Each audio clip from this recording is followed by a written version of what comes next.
এই নিন আমার নৌকোর দান।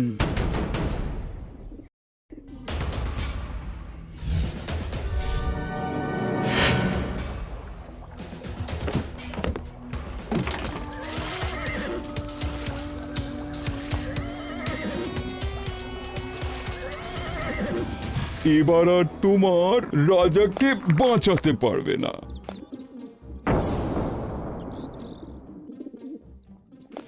এ কি তুমি?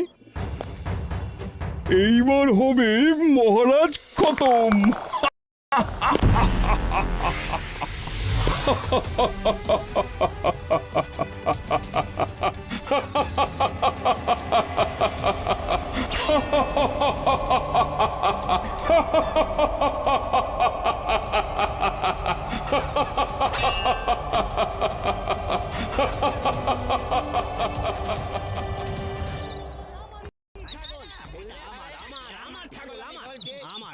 এটা আমার ছাগল। আরে না না, এটা আমার ছাগল বলছি, আমার ছাগল।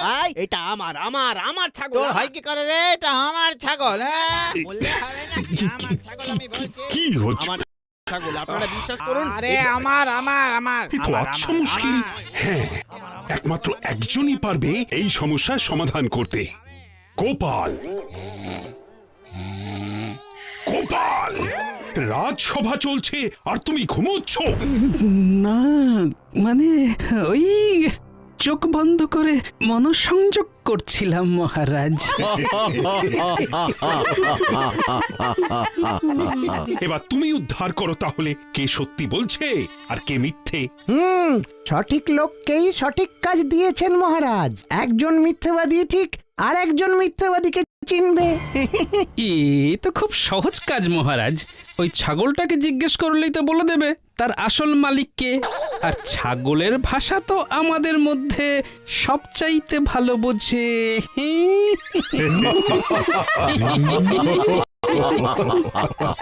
কি?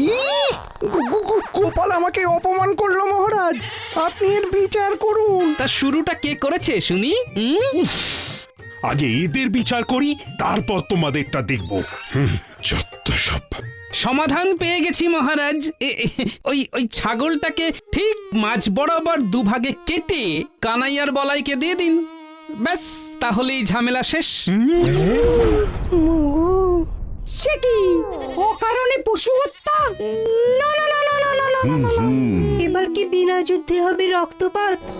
গোপাল নয়, এর পিছনে গোপালের হাত। না না না, তোমার এই সমাধান আমাদের পছন্দ হয়নি গোপাল। আর কি কোনো উপায় নেই? না সেনাপতি, এটাই একমাত্র রাস্তা। কেউ না পারলে আমাকে দিন। আমি ঠিক মাঝ বরাবর দুভাগ করে দেব। না না না না না, ওকে রক্ষা করো। এই ছাগল কানাইয়ের কাছেই যাক, আমার চাই না, চাই না। যাক, অবশেষে ঘুরিয়ে ফিরিয়ে হলেও দাদা সত্যিটা স্বীকার করলো। এটাই তো চাইছিলাম। সাবাস সাবাস গোপাল, তাহলে প্রমাণ হয়ে গেল এই ছাগল আসলে কানাইয়ের। আগে না মহারাজ, এই ছাগল বলাইয়ের।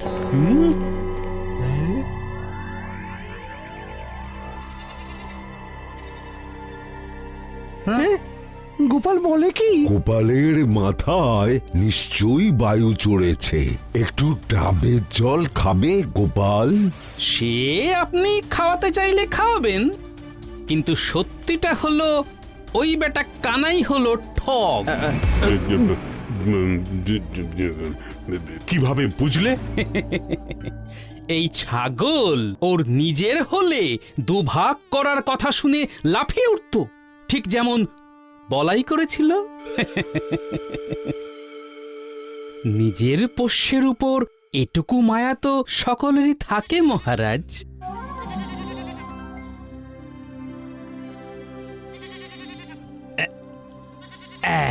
সাবাস সাবাস, এইভাবে তো ভেবে দেখিনি। এই জন্যই তো তুমি গোপাল ভাঁড়, আমার রাজসভার সবচেয়ে মূল্যবান রত্ন। আমি কিন্তু তোমার উপস্থিত বুদ্ধির ওপর ক্রমেই নির্ভরশীল হয়ে পড়ছি গোপাল। জয় মহারাজের জয়, জয় গোপালের জয়। চা চা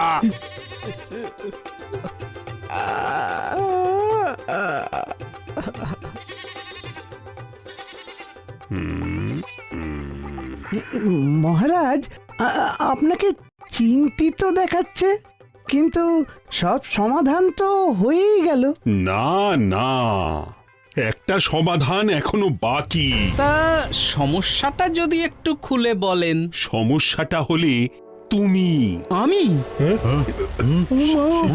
কিন্তু গোপাল, তোমার অবর্তমানে কার বুদ্ধিতেই রাজ্য চলবে সেটা ভেবেই বড় দুশ্চিন্তা হচ্ছে। কেন মহারাজ, আমি তো আছি। সেটা তো আরো বেশি দুশ্চিন্তার।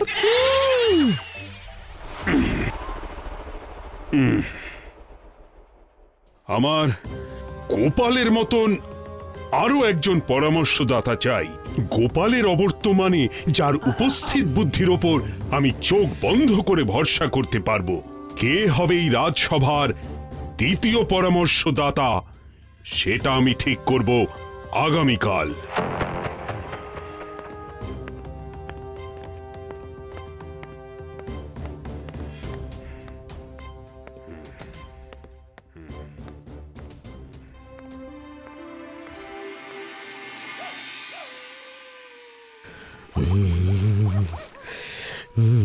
শান্ত হও গো, শান্ত হও। মাথা গরম করলে যে ফল পাওয়া যায় না। জানি গিন্নি, জানি। ফল পেতে গেলে যে গাছ বসাতে হয়, আর তুমি এখন সেই গাছেই জল ঢালছো। মানে? মানে আমার মাথা। এবার যা করার এই মাথা দিয়েই করতে হবে। কি করবে কিছু ভেবেছো? ধ্যাৎ, এই সঠিক সময় না আমার বুদ্ধিগুলো ধার নেওয়া খদ্দেরের মতোই হাওয়া হয়ে যায়, কিছুতেই দোকানের আশেপাশে আসতে চায় না।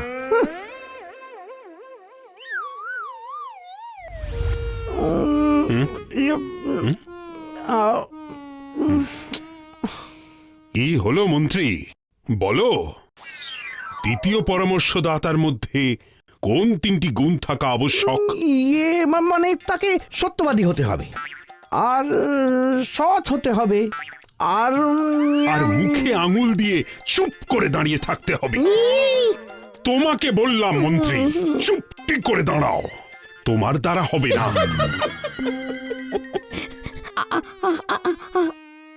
আমার মনে হয় দ্বিতীয় পরামর্শদাতার মধ্যে যে তিনটি গুণ আবশ্যক সেটি হলো: 1, তাকে জ্ঞানী হতে হবে; 2, তার উপস্থিত বুদ্ধি থাকতে হবে; আর 3, তার মাথা হতে হবে যে কোনো পরিস্থিতিতে বরফের মতো ঠান্ডা।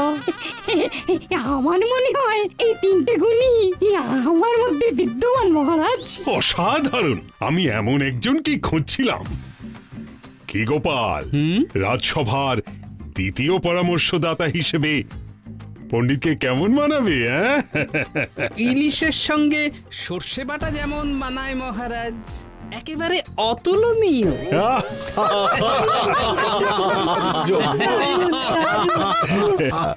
রাজপণ্ডিত, আজ থেকে আমি তোমাকে কৃষ্ণনগর রাজ্যের দ্বিতীয় পরামর্শদাতা হিসেবে। কে কে কে ওখানে? পাখি এতক্ষণে উড়ে গেছে সেনাপতি, খুঁজে লাভ নেই। তাও একটিবার গিয়ে দেখলে হতো না? কার এত বড় সাহস? যেটা দেখার সেটার দিকে দেখছি, কেউ দেখছেই না।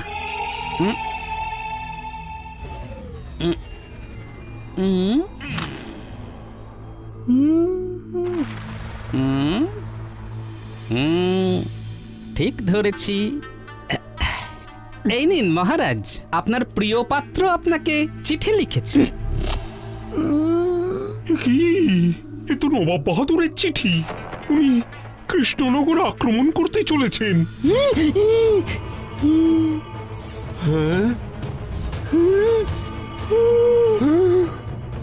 আমি জানতাম এরকমই কিছু একটা হতে চলেছে।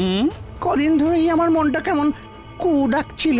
কু কু আপনি কি কোকিল মন্ত্রী মশাই? আমি কোকিল হলে তুমি একটা কাক। এবার ডিমটা বাসায় নয়, তোমার মাথায় ফাটাবো গোপাল। বিপদ আসে না বলে কাউকে সে জানায় না, এমন সময় ভাঁড়া মুখ একদম মানায় না। এখন তাহলে কি করণীয়? এক্ষুনি সেনাপতিকে হুকুম করুন মহারাজ, রাজ্যের সীমানা সৈন্য দিয়ে ঘিরে ফেলতে হবে। ঠিক ঠিক। আমার মনে হয় এখন মাথা ঠান্ডা করে সিদ্ধান্ত নেওয়া প্রয়োজন। তাহলে কি করব? মাথায় জল ঢেলে বসে থাকবো? মহারাজ মহারাজ এক্ষুনি চলুন মুর্শিদাবাদ আক্রমণ করতে। ওই নবাব বাহাদুরকে বুঝিয়ে দিতে হবে যে কত চালে কত ধান। উত্তেজনার বশে যে সামান্য প্রবাদ বাক্যটাই উল্টে দেয়, তার পরিকল্পনায় চললে এই সিংহাসনটাই উল্টে যাবে মহারাজ। গোপাল আর পণ্ডিত ঠিক বলছে। আমাদের মাথা ঠান্ডা করে সিদ্ধান্ত নিতে হবে।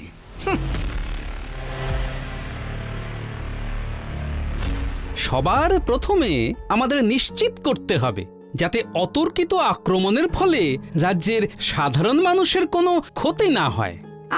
আমিও ঠিক এটাই ভাবছিলাম গোপাল। আমাদের পরিকল্পনা করে এই যুদ্ধ রাজ্যের বাইরে নিয়ে যেতে হবে।